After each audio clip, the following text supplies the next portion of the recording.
요즘 뭐 장동혁 대표 흔들기라고 할 정도로 조중동과 한동훈과 지금 난리가 났습니다. 한동훈이 막판 좀 뭔가 좀, 이거 당하면 자기가 당한다. 이런 거의 그런 입장인 것 같은 느낌인데 어떻게 보세요, 지금? 탄핵 직후에 지금처럼 많이 나온 지지율이 많이 나왔던 적이 한 번밖에 없었어요. 네. 그러니까 지금 다시 최고봉으로 끌어올리고 있는 것이 장동혁 지도부라고 할 수 있겠고 여기에 지금 방해가 되는 요소는 사실 민주당이 아니라 내부에서 자꾸 나오고 있는 거다. 네. 오히려 안에서 계속 지지율을 떨어뜨리면서 이 지도부가 외연 확장이 안 되고 중도 확장이 안 되고 극우와 같이 가는 그런 행보를 보인다라고 마타도 없이 그런 연기들을 풍기고 다니는 사람들이 지금 있단 말이에요. 저는 지칭하고 싶진 않은데 그분들이 지금 계속 그런 행보를 보이면서 우리 국민의힘의 사실상의 해당 행위 식의 지금 악의적 행보들을 보이고 있는데 이분들에 대해서 당원들이 자꾸 윤리위원장 왜 갈았냐 이런 식으로 지금 그쪽 지지자분들도 왜 갈았냐 이런 식으로 말씀하실 것이 아니라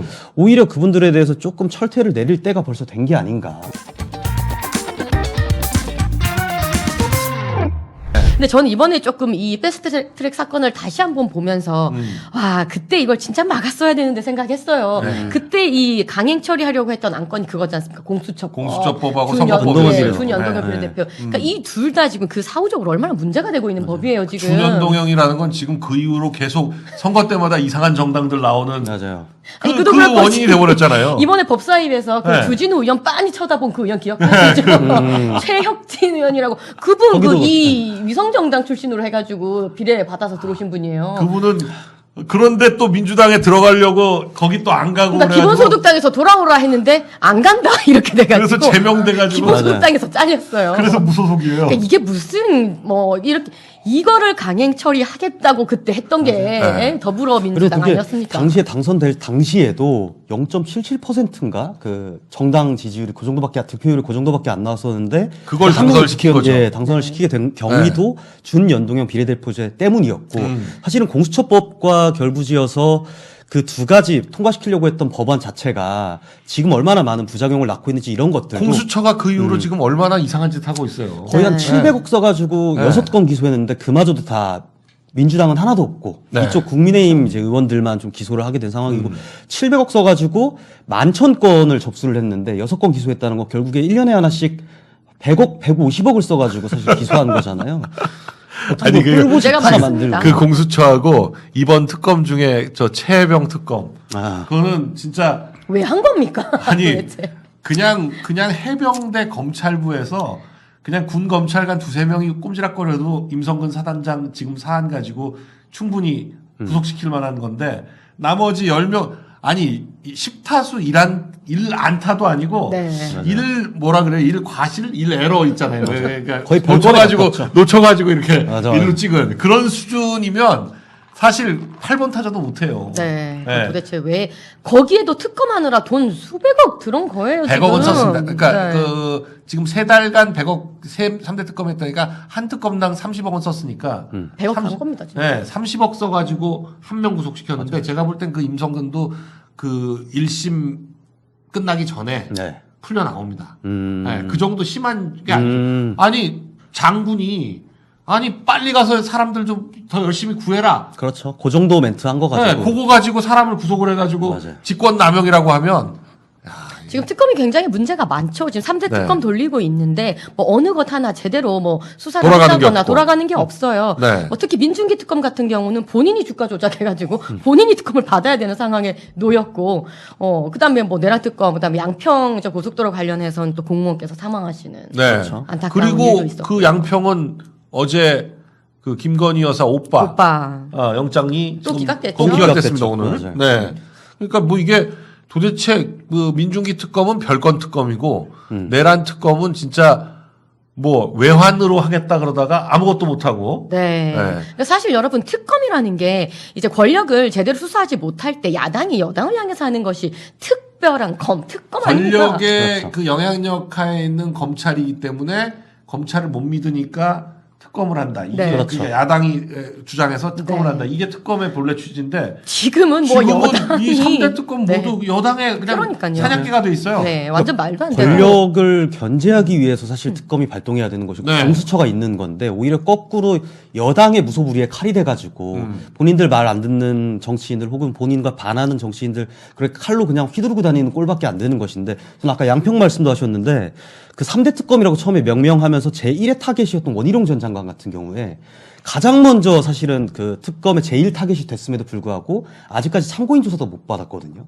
그러니까 보통 이제 양평고속도로 같은 사건을 검찰에서 이제 출국 처리할 때는 정지는 진작시켰었는데. 출국 정지하고 심지어 연장하고 이런 것들로 계속 맡아도나 연기만 계속 뿌리지 아예 그냥 조사 자체가 지금 이루어지지 않고 있다는 거예요. 그러니까 다시 얘기하면 거기까지 아직 못 간 거죠. 일선에서부터 뭐 할 수 있는 게 없다라고 네. 본인들도 결론을 지어놓고 그러니까 사무관 조사를 하고 그다음에 팀장 과장 조사를 하고 그리고 장관까지 올라가게끔 보통 그런 네. 과정을 거치는데 사무관 조사 지금 끝나버렸다는 거예요. 음. 그러니까 애초에 특검이 지금 하고 있는 행태들 자체가 얼마나 억지스러운 기소와 억지스러운 수사들을 하고 있고 또 그것을 기반으로 해서 별건 수사들을 생산해내는 데에만 집중하고 있는지를 우리 국민들도 다 보고 있는 상황에서 또 특검을 지금 또 만들겠다고 하니까 국민들이 네. 답답할 수가 없는 진짜 밖에 없는 특검이 거죠. 필요한 거는 대장동 특검 아닙니까? 네. 그렇죠. 지금 대장동 항소 폭이 이 범죄자들한테 범죄 수익 고스란히 다 돌려주고 지금 남욱 보십시오. 1심 나오자마자 내 돈 돌려놔 지금 이러고 있지 않습니까? 정말 이 심하죠. 파렴치한 이제 일들이 일어나는데 이 범죄 수익금을 정말 다 몰수할 수 있도록 다 환수할 수 있도록 특별법을 내고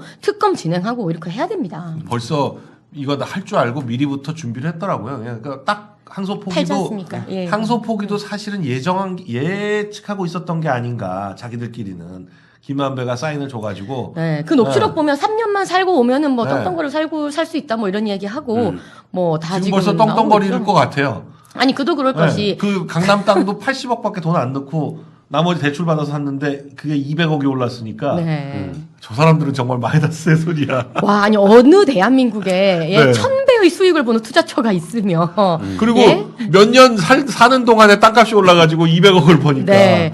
아니 그러니까 이 김만배 일당들한테 이제 뭐 몇 년 징역 몇 년 뭐 6년 8년 이렇게 나왔잖아요. 네. 예, 그건 알겠는데 이제 돈까지 뺐으면 네. 입을 열거든. 입을 열어버리면 이재명 대통령 입장에서 큰일이 나니까. 예. 이제 요거는 지켜준다. 예. 돈은 입에다가 꽉 물려주겠다. 예. 그건 지켜주겠다. 이 정도면- 특검해야 됩니다. 그러니까요. 정리가 다 되어 있으니까 애초에 그 대장동 5인방이 말을 바꿔서 네. 정의에 맞춰서 이재명 대통령이 불리한 발언들을 하게 될 동기 자체가 또 사라지게 된 것이고 그러니까 그런 부분이 참 아쉬운 것 같습니다. 허영교와 김병기의 원내대표 간의 구원 때문에 그런 건지 아니면 서영교 자체를 어떤 그 서울시장 지금 또 그렇게 보는 음모론도 있더라고요. 친명 후보 한 명, 이쪽 친문 후보 한 명이 1대1로 경선해서 이 나온 사람이 오세훈을 이기겠다. 이런 그림인데 서영교는 이도저도 아니니까 얘는 이런 애들 미리미리 정리하자. 이렇게. 자가 발전하는 애들 정리하자. 아니 지금 정확하게 지금 드러난 사건들만 봐도 얼마 전에 부산시당위원장으로 하던 유동철 네. 위원장 그러니까 컷오프 시켜버렸잖아요. 네, 정청래가. 정청래 대표는 컷오프는 없어요. 경호장담 했다가 네. 바로 잘라버린 거예요. 그게 바로 또 이제 친명 또 그쵸? 예, 예. 그렇죠. 그 유동철이 명철 전형적인 친명이라고 그러더라고요. 네, 그래서 네. 정청래 이제 당대표가 잘랐다 뭐 이런 얘기가 나오고 또 재밌는 것이 비슷한 이제 또 지류로 나오는 이야기가 문재인 전 대통령이 최근에 유튜브. 유튜브를 개설하셨습니다. 양산책방. 네. 맞아요. 그러면서 거기에 달린 댓글이 가관이에요. 네. 그러니까 친명 이른바 이제 이재명 대통령 지지자들이 거기 몰려가서 가만히 좀 있으라고. 좀 조용히 좀 있어라. 네. 진짜 조용히 있겠다더니 왜 이렇게 떠드냐. 잊혀주고 싶다더니. 네. 네. 저 탁현민이랑 또 저걸 하고 앉았네. 근데 네. 저게 또 김어준이 제작을 하는 거라고. 맞습니다. 그러니까 이게 지금 김어준과 문재인과 정청래가 한 편 먹고 이재명하고 지금 그렇죠. 붙는 것 같은 그런 모양새죠. 정청래 대표는 대놓고 딴지일보가 민심의 바로미터다 이런 얘기까지 했어요. 그러니까 그렇기 그거는 때문에. 그게 또 장소가 초선 의원들 교육 맞습니다. 장소에서 그런 얘기를 네. 한번 보면 김어준을 중심으로 뭉쳐라. 약간 김어준 이런 말 느낌. 잘 들어 이 얘기잖아요. 이런 느낌으로 해석이 될 수 있죠. 그래서 네. 저희가 예전에 그 전당대회 할 때부터 정청래 대표가 만약에 박찬대 의원 그 후보를 이기면. 이기면 그때부터 이제 이 불협화음이 권력 극화될 분리- 것이다. 이런 얘기들이 나왔잖아요. 왜냐하면 그렇게 개딸 말 들으면 당선된다. 개딸이 공천 준다라는 공식이 생겨버리니까 굳이 이재명 대통령 눈치를 볼 필요가 없어지는 것이고 그럼 다음 당대표 지금 대표가 된 정청래 대표는 이재명 말 들을 필요 없이 본인이 다음에 재선을 하기 위해, 당대표로 재선을 하기 위해서는 지금 우리가 개딸들 그 입맛만 맞춰주면 되는 거 아니겠냐. 하다 보니까 계속 이제 이 불협화음이 커져 나가고 있는데 그거에 앞서서 이제 우리 국민의힘을 빨리 제거하고 싶다는 그런 욕망이 있는 것 같아요. 그러다 보니까 이번에 지금 무리하게 좀 기소를 하거나 무리하게 체포를 하는 일들이 지금 계속 벌어지고 있잖아요. 네. 이번에 12월 3일 그 계엄 1주년을 앞두고 그 추경호 의원이 11월 27일 날 아마 그 구속영장 관련해서 이제 통과가 될 거예요. 네, 통과는 무조건 네, 되겠죠. 네. 그 시기부터 시작해서 아마 위헌정당 해산 심판이라든지 이런 것들 좀 꺼내오지 않을까. 본인이 더 갈라지기 전에. 어제 오늘 또 나온 민주당 내부의 이슈가 바로 또 1인 1표 그 이제 룰 변경입니다. 정청래 대표가 원래는 이제 민주당이 대의원제 해가지고 대의원 표의 이제 그 값이 한 20 정도 된 20대 1 정도의 그 제 전당대 룰이 있었는데 이제 그 가중치가 네네 가중치가 그렇게 되는데 지금 권리당원 대의원과 권리당원을 똑같이 1인 1표로 하겠다 이렇게 했거든요. 그러니까 앞서 말씀하셨던 그 개딸들 일반 권리당원들의 예, 그 저렇게 되면은 당협위원장들의 그 역할이 확 축소되는 거죠. 그러니까 확실하게 네. 장악을 하겠다 뭐 이렇게 해석이 될 수 있고 그러니까 이번 지방선거의 후보들도 저런 룰로 하겠다는 거고 나아가서 본인이 다음에 전당대회 나왔을 때 네. 또 요렇게 하겠다는 거죠. 그러니까 전당대회 정청래 체제에서 이번 전당대회 때 막 모은 이제 당원들이 그냥 한 달 돈 당비만 내도 이제 무조건 다 투표를 할 수 있게 되는 또 뭐 이렇게 되면서 친 정청래 이제 그 그룹을 이제 확고하게 만들겠다 뭐 이런 걸 해석이 되는 거죠. 김어준 유튜브가 더 세지는 또 계기가 되기도 그렇죠. 한 거죠. 김어준의 그 어심을 따르는 후보가 맞아요. 당선되기 쉬워지는. 그러니까 이재명 대통령이 애초에 그 아까 권리당원의 권리를 강화했던 것도 이재명 대통령이 앞서서 그 일당 독재를 그 본인이 독재를 펼치면서 했던 그 일환이었잖아요. 근데 그거를 더 확장해가지고 이제는 권리당원 자체에게도 이제 이렇게 힘을 실어주겠다라고 확장을 하는 것 자체가 그러니까 결국은 개딸 중심으로 우리가 당을 이끌어 나가겠다라고 공표한 거나 마찬가지인 거죠. 저번 전대에서 정청래 대표가 대의원한테 졌잖아요. 일반 권리당원한테 이기고. 그러니까 본인이 권리당원한테 졌거든요. 그때 90% 가까이 의원들이 이재명이 박찬대를 미니까. 네, 박찬대 쪽으로 갔었죠. 박찬대 쪽으로 가고. 그래서 룰을 지금 바꾸는 것 같아요. 그것 때문에 바꾸려고 하는 거겠죠. 그래서 일반 당원, 권리당원 형태로 하면 자기가 무조건 소된다. 근데 더 웃긴 게 저렇게 하겠다고 어제 호언장담을 했어요. 네. 우리 당원 주권 시대 열겠다. 1인 1표 하겠다. 근데 막 내부적으로 난리가 났거든요. 그러니까 취소했어요. 아, 그러면 의견을 묻겠다. 이렇게 또 철회를 합니다. 네. 그러니까 아직. 근데 의견 물어봤자 똑같이 이렇게 나오겠죠. 뭐. 세게 밀어붙이기 조금 쉽지 않으니까. 또 끌고 나가겠죠. 근데 지금 간이나 보고 있다. 본인은 당대표 재임을 너무나 원하고 있고 나아가서도 대선까지 바라보고 있기 때문에 어쨌든 친정청래를 만들기 위해서 지금 이렇게 또 김민석도 빌드업 견제를 해야 하고 되고. 예, 빌드업을 하고 있는 것으로 보입니다. 아니 근데 어떻게 보세요? 김민석은 내년 서울시장 나오는 건가요? 안 나오는 것처럼 하더니만 요새 그 뭐 한강 버스니 뭐니 비판하는 걸 보니까 좀 뭐 또 아닌가? 나오나? 또 그런 생각도 들기도 하고. 글쎄 한간에 들리는 소문은 안 나온다고 해요. 네, 안 나오고 안 내년에 뭐 나오는데 전당대회로 간다고 네, 했는데. 근데 안 나오는데 왜 자꾸 오세훈 때리게 저렇게 이슈 혈안이 돼 있냐. 관련해서 몸집은 키우는데 서울시장에 나가게 되면 그 다음 대선이 그 또 다시 이제 지선이랑 또 맞물리지 않습니까? 서울시장에 나가게 되면 다음 대선 주자로서 굉장히 공고해지다 보니까 계속 이제 푸시는 넣고 있는데 본인은 아마 절대 안 나가지 않을까.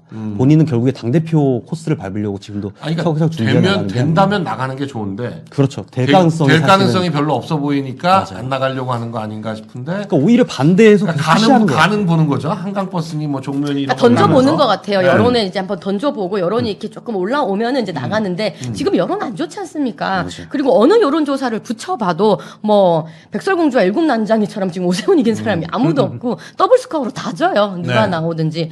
그리고 11호 부동산 대책 때문에 지금 서울 뭐 완전히 박살나서 엉망진창이 도저히 됐기 때문에. 회복 불가능해요. 그래서 저쪽도 지금 보니까 김용범이 하는 얘기가 뭐 소송 지면 그쪽 다 그 풀면 되는 거 아니냐. 그러니까 풀려고 하는 것 같아요. 11호 그 네, 구로하고 뭐 금천, 도봉, 강북 뭐 이런 데는 8개 지역군가. 네, 8개는 네. 그 저 퍼센티지가 안 맞는데 맞아요. 10월 달 네. 거 통계를 안 넣어가지고 어떻게 했다는 9월 거예요? 거를 안 9월, 넣어서. 네, 9월 7, 거를 안 8, 넣어서. 9월 걸로 해야 되는데 6, 7, 8월 거를 넣으면서 네. 지금 약간 위법한 그런 부동산 대책이 돼버린 거예요. 행정소송에 이미 들어갔죠. 네네. 들어가서 소송 지면 풀어준다. 그러면서 오히려 지금 한다는 소리가 대충 이걸로 시간을 번 거지 이걸 뭐 계속하는 게 아니다. 뭐라고 하면서 공구대책 내놓겠다. 김용범은 그러고 있는데 저 김용범도 지금 이재명 그 순방 나가는데 완전히 지금 뉴스를 다 장악하고 있어가지고 대통령실이 지금 제일 싫어하는 게 네. 해외 순방 나갔을 때 자꾸 딴소리 하는 걸 지금 제일 제일 싫어하거든요. 싫어하는데 지금 저 혼자 지금 다 운영위원회에서 소리 지르고 싸워가지고 급발진했어요. 급발진. 바쁠 때 때리니까 네. 이게 해외뿐만 아니라 경주에 입핵 때도 재판중지법 때리면서 네. 계속 이재명 대통령 입장에서는 본인 행보에 방해가 되는 행보를 당에서 정청래 대표를 중심으로 해서 계속 투사리를 넣는 지금 거예요. 시청자들이 예. 이재명 대통령 그런다고 대통령 빼라고 아, 예. 난리가 났습니다. 그냥 이재명이라고 하라고. 그럴까요? 예, 그 뭐 대통령 늑선 빼던 저희는 아무 상관 없습니다. 아무도 넣는 거 좋아하는 사람도 없고 그냥 이재명 제가 해도. 최근에 그 박민영 대변인 이슈가 네. 좀 있지 않았습니까? 그러다 보니까 말을 좀 조심하자. 제가 대변인단에서는 최대한 좀 정제된 언어를 쓰자 이런 얘기들을 간단하게 저희가 나누고 왔습니다. 양해 부탁드리겠습니다. 네, 오늘은 좀 봐주십시오, 여러분. 예. 그냥 어쩔 수 없이 한 일주일만 예, 한 일주일만 여기도 하고 싶어서 하는 게 아니라. 네, 참 어려운 나날들입니다. 그래서 저 이제 대통령 예. 빼라고 그냥 계속 대통령 못 듣겠어. 근데 여기도 또 이제 당직을 갖고 있는 대변인이라서 저희 같은 유튜버하고는 또 조금 입장이 다릅니다. 이 대변인이 대통령 자꾸 안 하면 또 민주당 쪽 공격하면 또. 아니 뭐 굳이 그분을 얘기하지 말죠 뭐. 네. 얘기할 필요 있나요? 예. 근데 저 김용범이 어제는 그러니까 그저께는 저 난리를 치더니만 어제는 또 김어준 유튜브에 나가가지고는 무슨 새색시 같아. 예? 거의 저 자세 보세요. 저 눈빛 표정 뭐 아주 그냥 김어준한테 고양이 앞에 쥐야 설설 겨. 그러면서 애교를 떨고 뭐 난리가 났습니다. 자기 표정이 너무 웃겨. 와 이렇게 온화한 표정이 될 수 있나요? 김은혜 의원한테는 완전 네. 뭐 야이 저 하면서 거의 뭐 때려 죽일 것처럼 덤비더니 김병기 원내대표가 너무 화가 나서 세 네. 번을 정책실장 뭐 이렇게 부르더라고요. 네. 예. 도대체 왜 이렇게 급발진을 하나 싶었어요. 다들 그래서 술 취한 것 아니냐. 아니 예. 그건 전혀 그럴 일도 아니었어요. 전혀 그럴 일 아니었죠. 갑자기 어떻게 그렇게 발작 버튼이 눌린 건지. 그러니까 사실 딸이란 단어 자체에 화가 나는 게 아니라 그러니까 딸과 관련해서 어떤 얘기인지를 듣고 거기에 화가 났어야 되는 게 정상인데 딸 얘기하니까 가족 얘기하지 마세요 하면서 사실 파행을 만들어 버렸다는 것 자체가 일각에선 이런 얘기도 있습니다. 저분이 지금 전남지사 출마를 준비 중이라고 전북지사. 출마를 준비 중이라고 해요. 네. 그래서 클립 이 쇼츠 많이 뽑기 위해서 지금 저렇게 했다. 엄청 많이 돌아가긴 했어요. 기획인 기회였죠. 또 아니, 어떻게 보면. 김용범이라는 사람 아무도 모르다가 갑자기 유명해졌어요. 갑자기. 원래 11호 부동산 대책 네. 많이 비판받을 때 저 김용범 실장이 이제 이 11호 부동산 대책을 고안해낸 고위공직자인데 본인이 알고 보니까 뭐 딱지 구입했다는 거 아니에요. 네, 서초에 네, 네. 예, 딱지를 4억 원에 구입해서 지금은 그게 40억 원. 40억 되는 서초 네. 레미안 아파트를 네. 라는 거잖아요. 뭐 그런 것 때문에 굉장히 비판을 받고 했었는데 갭 투자라는 워딩에서 발작 버튼이 눌린 건가 싶기도 하고요. 저는 근데 하나 좀 짚고 넘어가고 싶은 게 요새 그 부동산 딱지 관련해서 얘기들 많이 하더라고요. 근데 저희 보수 같은 경우에는 무조건적인 사실 비판을 해서는 안 된다고 봐요. 맞는 건 맞다, 틀린 건 틀렸다라고 얘기를 해야 되는데 제가 그 동네 살고 있거든요. 지금 네. 한 30년 살고 있는데 그 당시에 그 지역 부동산들이 원래 그렇게 비싸지가 않았어요. 네. 그러니까 지금 반포레미안, 반포자이라고 불리는 그 주공 아파트였던 그 단지들도 네. 그 당시에 4억, 5억밖에 안 했었거든요. 저 네. 딱지를 구매한 시기에. 그래서 저희는 오히려 저 손수 대변인님이 이제 잘못 말씀하셨다는 거라고 하는 거는 보다는 그러니까 전반적으로 저희가 그 당시에 저분이 부동산 저 딱지 구입을 했다는 것 자체를 가지고 비판하는 것은 사후에 국민의힘도 그냥 이런 식으로 맡아도 좀 많이 하네 이런 식의 평가를 받는 것을 또 만들지 않을까 싶어서 제가 좀 높아심에 미리 한번 짚고 넘어갑니다. 강남에 자기들은 집을 사놓고 그러니까 그렇죠. 핵심은 본질적으로 네. 그게 네네. 문제인 거죠. 그러고는 이제 강남에 다른 국민들은 못 사게 하려고 맞아요. 그 벽을 딱 둘러친 거죠. 네. 그리고 김은혜 의원께서 질의했던 내용도 사실 뭐 갭 투자 이런 부분보다는 이번 이제 예산 정국이었지 않습니까? 네. 그 예산안 중에서 청년들의 이제 그 버팀목 대출이라고 할까요? 주거를 지원해주는 이제 예산이 4조 정도 깎였어요. 그러니까 이거에 대해서 이제 질의를 한 전세 거죠. 대출을 그렇게 못하게 막아놓고는 당신은 당신 딸한테는 1억 3천 아버지 찬스로 꺼준 거 아니냐. 네. 맞아요. 보통 일반 청년들이 부모님이 그렇게 돈 꺼줄 수 있는 사람이 몇 명이나 되냐. 근데 그 또한요, 꺼주는 것도 그냥 꺼줬다가 넘어가면 안 되고요. 이게 1억 3천 정도 이렇게 부모가 자식에게 줬으면요, 차용증을 쓰거나, 그렇죠. 뭐 거기에 대한 이자를 정확하게 받거나 해야 됩니다. 안 그러면 이거 세무조사 대상감이에요. 예. 그래서 그냥 무작정 뭐 돈 빌려줬다고 넘어가는데 본인 그거에 대한 생각을 제대로 하셔야 될 거예요. 그러니까 우리 청년들 입장에서 사실 박탈감을 많이 느끼는 게 1억 3천을 지원받기는커녕 우리는 그냥 전세 대출이라도 받아서 네. 우리가 추후에 그 주거 사다리를 타고 올라가서 그레이드업 하는 게 목적이 돼야 되는 게 저희 젊은 층이잖아요. 왜냐하면 사실 연봉으로 부동산을 살 수는 없는 시대가 돼버렸다 보니까. 근데 네. 그마저도 발로 차 놓고는 본인 딸에게는 왜 이런 그 1억 3천이나 빌려주면서 그런 식으로 집을 사게 만들었냐, 집을 전세를 하게 만들었냐, 라는 그냥 기본적인 질문이었는데도 불구하고 거기서 발작 버튼을 눌린 이유도 또 젊은 층들은 또 헷갈려하는 거죠. 네. 출마 전 쇼츠라니까요.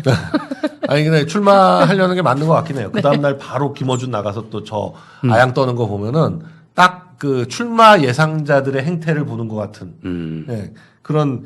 근데 지금 전북지사가 누구죠? 전북지사가 아마 친명이 아닌 것 같아요. 그러니까 이 김용범이 출마를 마음을 먹는 거 보면 그러게요. 엄청 네. 지금 이제 튀기 위한 네. 좀 그런 행보를 하고 있죠. 김용범이 전남 무안이에요? 아닌데 김용범 무안이야? 전남이야? 현 전북지사님 김관영. 아 무안이구나. 아 그러면 전남지사가 맞겠네. 전남이 맞는. 전남이 맞네요. 전남이 맞아.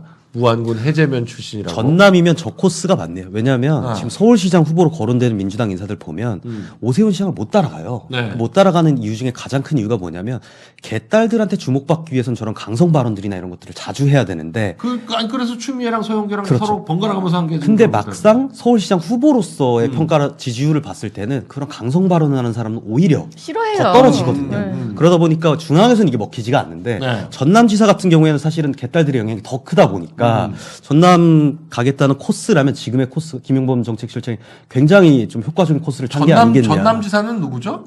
광주시장은 강기정이고 전남지사는 누구지? 네. 김영호 이 양반은 지사님. 저기지 이낙연 그런 계열이지. 친문성이. 예. 그러니까 약간 친문에 약간 가능성이 있는. 저 양반은 딱 그 스타일도 약간 보수적이고 좀 그렇거든요. 이게 민주당 내에서 왜 그 지금 세밀의 계열 같은 그런 느낌. 교체 대상 1위. 교체 대상 1위. 수가 있군요. 교체 대상 1위야. 그러니까 딱 거기를 네. 내가 나간다 딱 지금 그러고 침 바르는 거지. 얼마 전에 그 관세 협상 이후에 뭐 3실장의 뭐 뒷이야기 이러면서 나왔던 분도 김용범 실장님 아니에요? 네. 뭐, 맞아요. 뭐 을사늑약 같았다 이런 말 한 아니 사람 혼자 내 아니에요? 스토리 다 만들어. 자기가 혼자 다 한 것 같아. 무슨 관세 협상을 이재명이 한 게 아니라 김용범이 혼자 다 했어.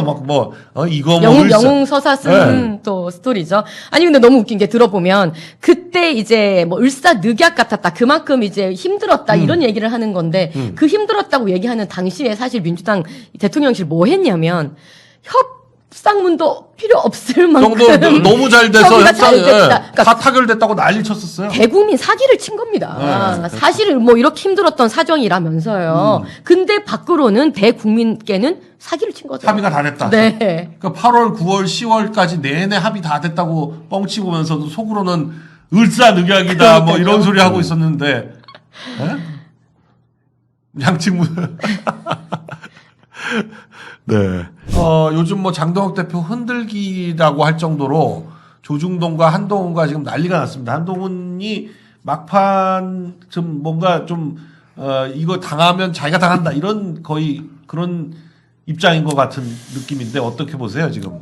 이제 최근 그러니까 이제 국회에서 이제 국감 시즌 그리고 예산 시즌이 끝나고 이제 그야말로 이제 전국이 이제 정치에 대한 이야기가 많이 터져 나오는 이때쯤 해서 한동훈 전 대표가 이제 활동량을 많이 늘리기 시작했습니다. 네. 그래서 여러 가지 이슈 파이팅들을 지금 하고 있는데 어쩌면 많은 꼭 뭐 한동훈 쪽의 뭐 개파라든지 아니면 또 민주당 쪽의 이제 그쪽에서는 우리 국민의힘의 지지율이 떨어지기를 많이 기대를 하고 있는 그런 분위기지 않습니까? 근데 네. 웬걸 지금 오히려 더 잘하고 있습니다. 너무 잘 얼마 나와요. 전에 조회나이 그 이제 여론조사는 거의 접점으로 지금 이제 여론조사가 그리고 많이 그 올랐어요. 지방선거에서 야당 그 지지냐 여당 지지냐는 야당 지지가 더 높게 나왔어요. 네, 그러니까 이 전국을 오히려 심판해야 된다는 여론이 더 높았던 거죠. 보통은 이재명 정권 지금 들어선 지 뭐 몇 개월 되지 않은 거의 초반인데 이런 상황에서는 보통은 기존 정권의 안정을 많이 지지하기 이제 할 그런 경향이 많은데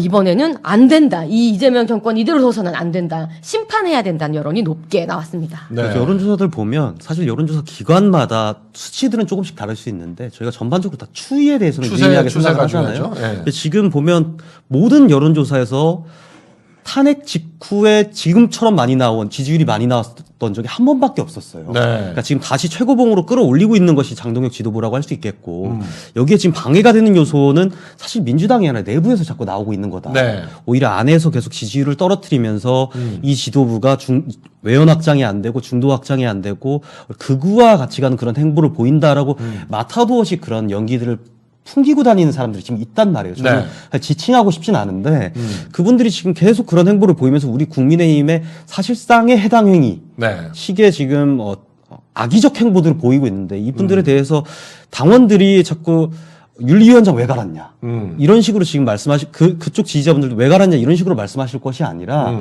오히려 그분들에 대해서 조금 철퇴를 내릴 때가 벌써 된 게 아닌가 이런 얘기들을 좀 많이 이번에 하시는 것 이제 같아요. 윤리위를 새로 구성하면서 네. 좀 확실한 분들로 해서 빨리 좀 정리를 해야 된다. 예. 근데 윤리위원장 교체 관련해서는요, 그 직전에 이제 한동훈 전 대표의 이렇게 케이스를 보면 사실상 여상원 위원장보다 전에 이제 신희진 윤리위원장이 네. 훨씬 더 많은 임기가 남았었습니다. 10개월 남았을 때 네, 갈았을 예, 때. 나왔을 때 교체시켰어요. 일방적으로 교체시켰었습니다. 근데 그때의 사례도 다 있는데 지금의 여상원 위원장의 윤리위원장 교체를 가지고 왈가왈부할 일은 아니다. 네. 한달 아니, 그리고 남았어요, 원래 새 대표가 출범하면 그런 위원장들은 당연히 사표를 내는 거죠. 안 나가고 있는 게 말이 안 되는 건데 그 여사원은 뭘 기대하고 저렇게 버틴 건지 모르겠는데 굳이 전화를 받아가지고 나가라는 소리를 쫓겨날 때까지 버티는 것도 웃기고 또 전화 받았다고 또 기자들한테 쪼르륵 해가지고 나 잘렸어요 그러면서 전화하는 것도 웃기고 탄압하고 있는 것 마냥 네. 그런 식으로 자꾸 물타기 하는 것도 사실 한 달밖에 안 남았잖아요. 그럼 네. 나가면 돼요. 네. 뭐 빨리 중간에 잘린 나가면. 것도 아니고 이거. 나가달라고 하면 나가면 되는 거지 뭘. 그렇죠. 네. 그게 무슨 뭐 임기라는 게 무슨 의미가 있는 건지. 지금 네. 대장동 항소 포기 이 게이트가 굉장히 지금 여진이 셉니다. 그래서 모든 여론조사를 봐도 이 대장동 항소 포기 잘못됐다는 국민 여론이 굉장히 높습니다. 그러니까 심지어는 개딸들 이재명 아주 적극 지지층에서도 이거는 네. 옹호를 못하는 거예요. 처벌가 안 그래서 이제 네. 확실히 저희는 이제 단일 대오로 한 목소리로 이 대장동 항소 포기에 대해서 압박하고 대여 투쟁에 정말 함께 해야 되는 그 정말 절체절명의 순간 아니겠습니까? 네. 근데 이런 와중에 내부적으로 뭔가 지도부를 흔든다던가 하는 행위는 굉장히 잘못됐다. 네. 이럴 때일수록 힘을 모아서 똘똘 뭉쳐서 이 저 무도한 이재명 정권을 끌어내리는데 모두 힘을 모아야 된다. 우리가 다 그렇게 싶습니다. 알다시피 예를 들면 친한계를 비롯한 인물들이 저렇게 괘씸하게 느껴지는 이유가 그 저희가 눈에 보이기 때문 아니에요. 그렇죠. 그러니까 예를 들면 네. 이번 지방선거 때 패배하고 지방선거까지도 본인들은 당원 모집을 하고 지방선거를 패배해야 장동혁 대표를 끌어내리고 그렇죠. 자기들한테 룸이 생긴다고 생각하니까 선거를 지려고 선거를 하는 거예요. 심지어는 계속 당원 모집이나 하고 있다는 네. 것은 뭐냐면 지방선거에 지고 이후에 벌어질 전당대회에서 본인들 표 받기에만 지금 집중을 하겠다라는 것인데 네. 대선 때도 당원 모집했었거든요. 네. 한동훈 대표랑 진종우 의원이랑 이렇게 돌아다니면서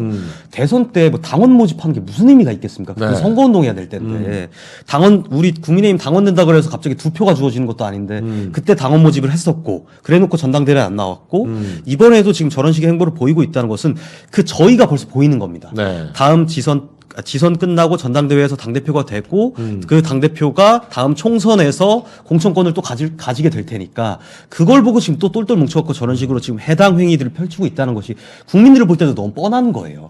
그러니까 괘씸해 보이고 더 미워 보이는 건데 지금 그런 행동을 저렇게 뻔뻔하게 하고 다닌다는 것 자체가 좀 부적절한 게 아닌가라는 생각이 듭니다. 네.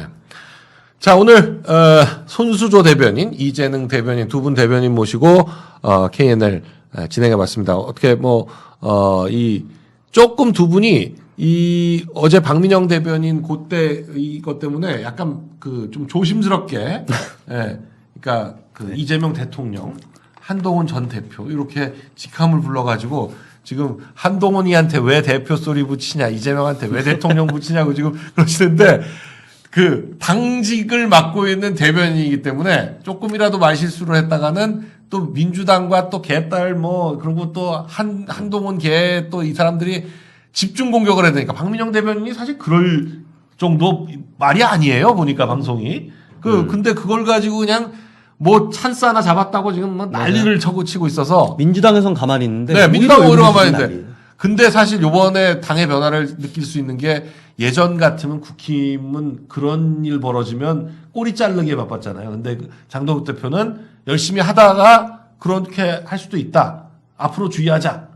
요런 차원에서 딱 이렇게 신임을 주니까. 맞아요. 네, 대변인 분들도 훨씬 좀 자신감 있게 하실 수 있지 않을까 싶습니다. 저는 오히려 오늘 네. 직함 때문에 조금 이제 불쾌해하시는 분들이 계실 수도 있는데 네. 저는 어제 그제 이제 그 박민영 대변인 사건 이후로 처음으로 이제 한동훈 대표에 대해서 한동훈 네. 전 대표에 대해서 제가 직접적으로 언급을 하면서 비판을 하기 시작한 겁니다. 네. 나름대로 네. 처음으로 여기 강용석 변호사님 유튜브 나와서 하게 된 거고, 그전에는 사실은 제가 직접적으로 언급하면서 비판한 적이 한 번도 없었어요. 네. 앞으로는 좀 적극적으로 비판을 하려고 지금 준비를 하고 있고, 네. 그 시작점을 또 강용석 변호사님 유튜브에서 하게 돼서 네. 그 부분 좀 예쁘게 봐주셔라 이런 말씀드립니다. 네.